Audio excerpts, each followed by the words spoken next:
plenty, still we rolling. Never took a L, stay focused. No more pain, cause it's not noticed. Disloyal, hiding out bogus. Shalom, Mayas Tazabaya, Dani Allah, and I'm here with Rakashai, Halabashem, Hamashiach, Hawashai. Shalom Malakian, Yabashim Yosha Bakdam. Kanye Halabah Shimeon Shabarakan. So we're here with another Scripture Sunday class. This class is on the book of Obadiah, the full book. This book only has one chapter. It has 21 verses. So it's our shortest book that we have brought out so far. But it has a lot of good things to go over and things that stood out. So we've been looking forward to bringing it out. Before we go ahead and do, want to give all praises and glory to the Most High. Give a salute. Shalom to everyone out there doing the work, to the congregation. And we hope you guys enjoy this. With that, we're going to go ahead and get started. This is the book of Obadiah, chapter 1, verse 1. The vision of Obadiah.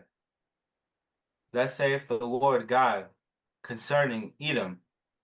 We have heard a rumor from the Lord, and an ambassador is set among the heathen. Arise ye, and let us rise up against her in battle. Behold, I have made thee small among the heathen. Thou art greatly despised. The pride of thine heart hath deceived thee. Thou that dwellest in the clefts of the rock, whose habitation is high, that saith in his heart, who shall bring me down to the ground? So, real quick, we're going to stop at verse 3 and get in context of what it's saying. So from verse 1 to verse 3, it's talking about Edom, the Edomites, our enemies, especially in this time. It says, the pride of thine heart hath deceived thee. The pride of the Edomites has always been, what's led them to their fall. They've always been super prideful. I was gonna say always wicked. Yeah, the Edomites have always been wicked. It's all throughout the Bible. I'm glad we're bringing out Obadiah because it's really going to talk about how they were, especially to Israel. But right here, it says, thou that dwellest in the clefts of the rock, whose habitation is high. So they did literally live in the high clefts of the rocks. They were living up high. But that's metaphorically as well for their pride. They thought they were better than everyone. The Israelites as well. And we're gonna get that in this book. But it says that saith in his heart, who shall bring me down to the ground? Basically saying, who can destroy us? We're up here in the clefts of the rock, many soldiers around, they feel protected, they feel they can't be stopped.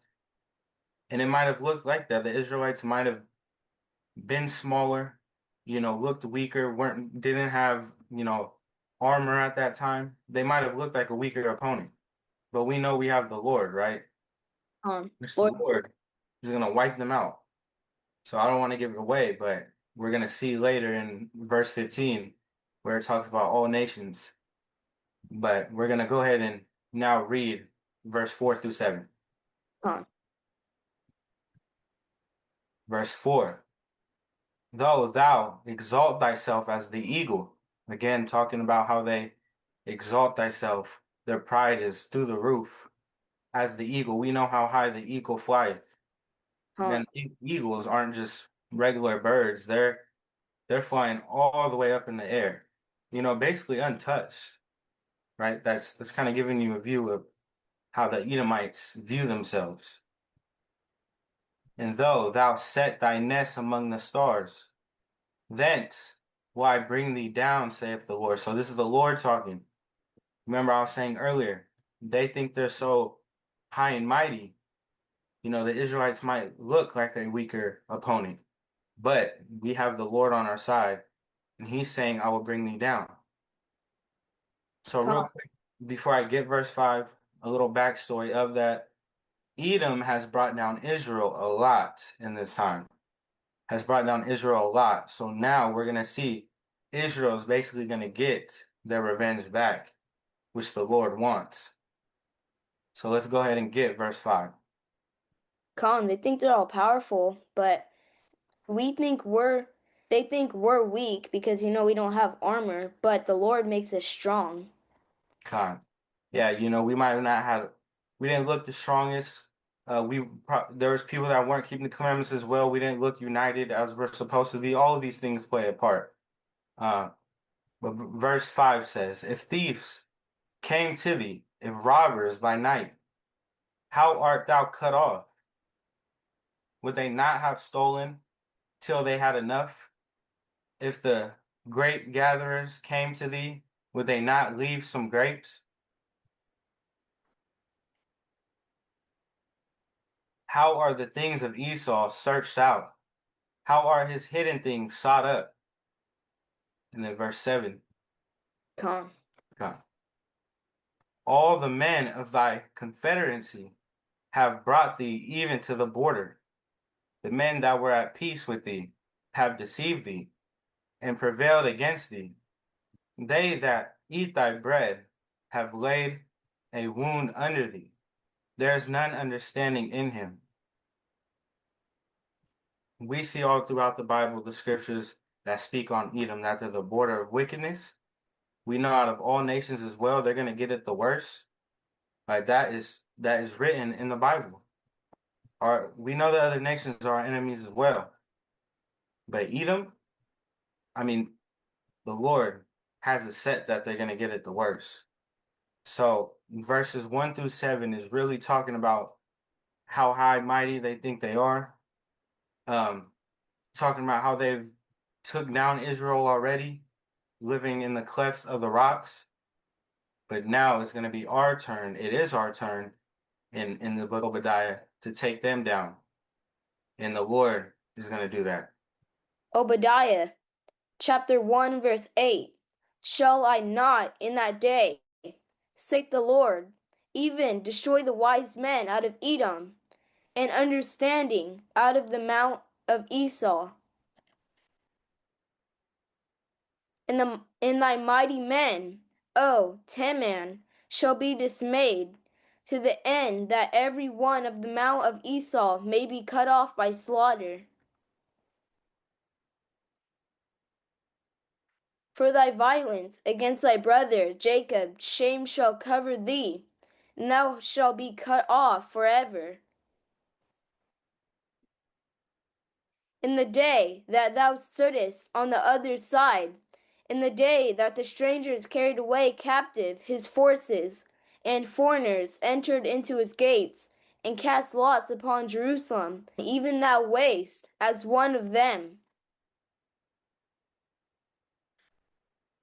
But thou shouldest not have looked on the day of thy brother, in the day that he became a stranger, neither shouldest thou have rejoiced over the children of Judah in the day of their destruction, neither shouldest thou have spoken proudly in the day of distress. So I am going to touch on this one right here. It says, the children of Judah in the day of the destruction. Neither shouldest thou have spoken proudly. God's telling them, neither shouldest thou have spoken proudly. They're telling them they shouldn't have spoke proudly. So proud is like when you think you're the best and everyone, you think you're the best and you think you're better than the Lord. No, the Lord is going to destroy you for that.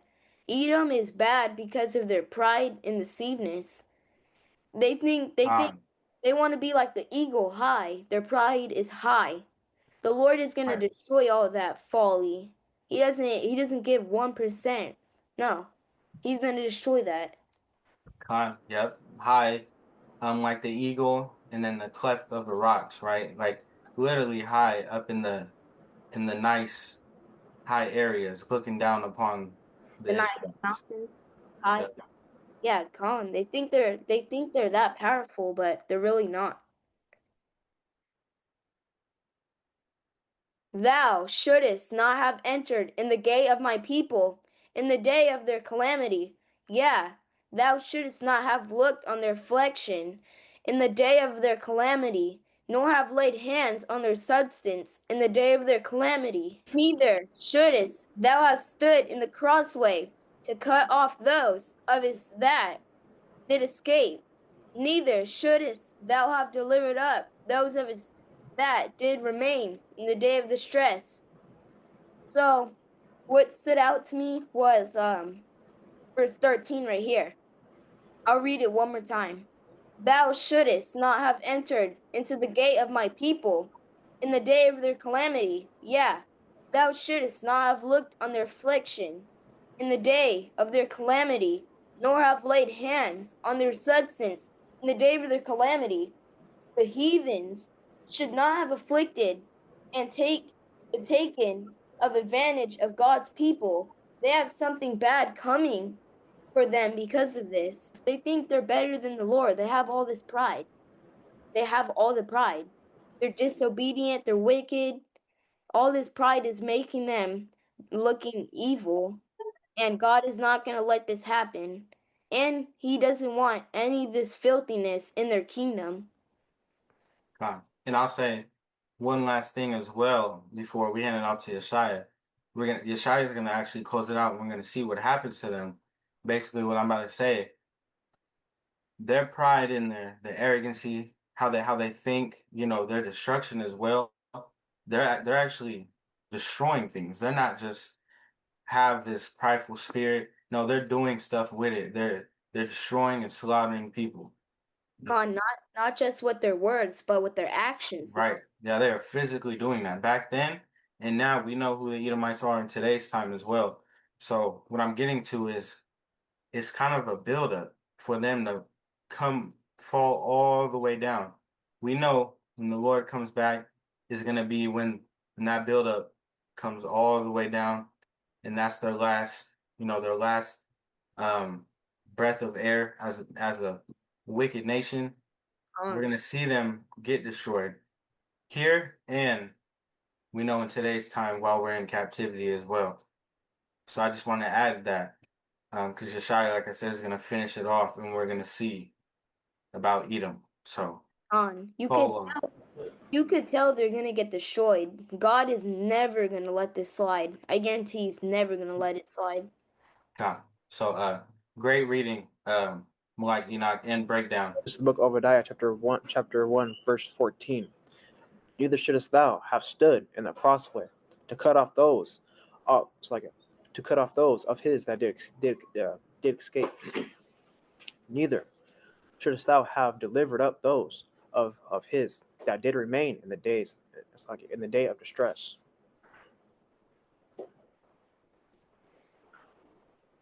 For the day of the Lord is near upon all the heathen. As thou hast done, it shall be done unto thee. Thy reward shall return unto thine own head. For as ye have drunk upon my holy mountain, so shall all the heathen drink continually.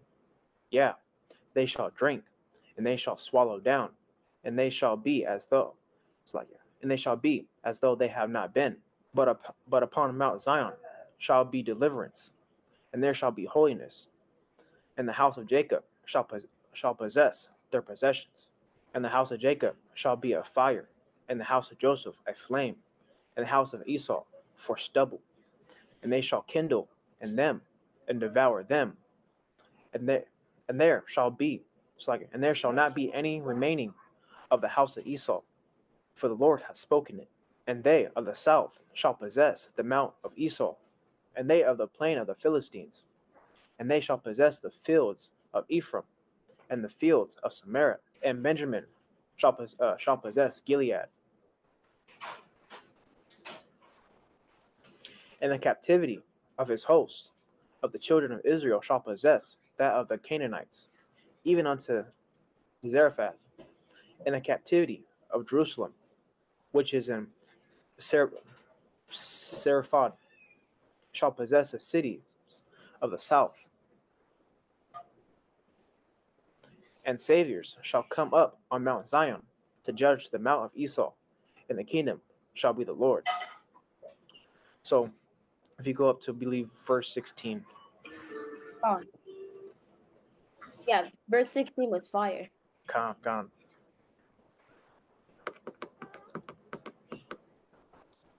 It's like, no, it was verse 15 and 16. But it's these two right here. So, as the label says, the day of the Lord is near. But all that we read up to verse 14, right? The Lord is telling you in verse 15, for the day of the Lord is near upon all the heathen. As thou hast done, it shall be done unto thee. That the Lord, in verse 15, the Lord is just flipping it. It's called recompense. It's called, so in the Bible, recompense is talked about a lot. So what the heathen did to Israel, now the recompense is coming. As a call, and so it says, as thou hast done, it shall be done unto thee. So that's the recompense right there. Thy reward shall return upon thine own head. If you scroll up to 16, please. It says, for ye have drunk upon my holy mountain. So for the heathen have drunk upon the Lord's holy mountain. So shall all the heathen drink continually. Yeah, they shall drink, and they shall swallow down, and they shall be as though they had not been. So it's like you usually go one more because let's give a little more context for 17. And it says, in verse 17 says, but upon Mount Zion shall be deliverance, and there shall be holiness, and the house of Jacob shall possess their possessions. So, like in verse 15, it says it's called what they done shall be flipped upon their own head. So it's being flipped around. Esau was on top, now Jacob's on top, and they're below. It's called now Jacob's on top, and Esau where was Jacob's at, and Jacob is going to possess all their possessions. It's called this last little bit 14 through 21. It's it tells you what it's like cause and effect. They're called it like these last chapters are like the effect of their actions. They're called the recompense of their actions. So we hope you guys enjoyed the full book of Obadiah. It was really focused on the Edomites, right? It was a very short book, 21 verses, and that was one chapter, so that was the full book of it. We've talked about what stood out to us, that these people, and now today's time as well, they're still here, how different they are from righteous. They think, well, the Most High has allowed them to just be able to act how they are, right? Kind of have no boundaries, no rules. They do what they want. They're the people running the world today. But even back then, they had that same spirit on them. Like, literally thinking they're not just higher up, in wealth, but no, that they're actually better than others.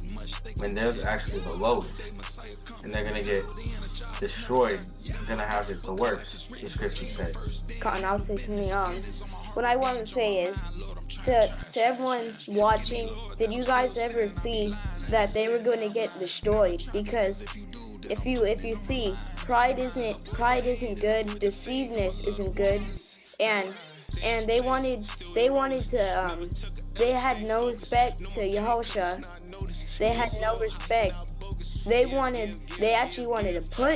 were even putting him first. We should always put the Lord first, Con. Pride is the beginning of sin too. God. Yeah, prideful. They had no regard for Yahweh Shai Mashiach or Yahweh, which we expected. If you know Edom, they're not the Israelites. They were put on this earth to be destroyed, to be wicked, the Lord literally uses them to whoop us. Like he's done that multiple times. Now in this book, we were the ones the Lord was using to whoop them, to bring them down. But we've seen plenty of times it was the other way around. So Cold Low, great book, great short book. Pride, we don't want to be like the other nations at all. So we gotta remember that. Con, with that, just give all praises and glory to the Most High. Give a salute. Yahweh, Hashem, Yoshai, Khan, and say shalom to everyone out there enjoying the classes. Enjoying the classes, our congregation. We hope you guys enjoyed it, and we'll be back next week. With that, shalom. Shalom.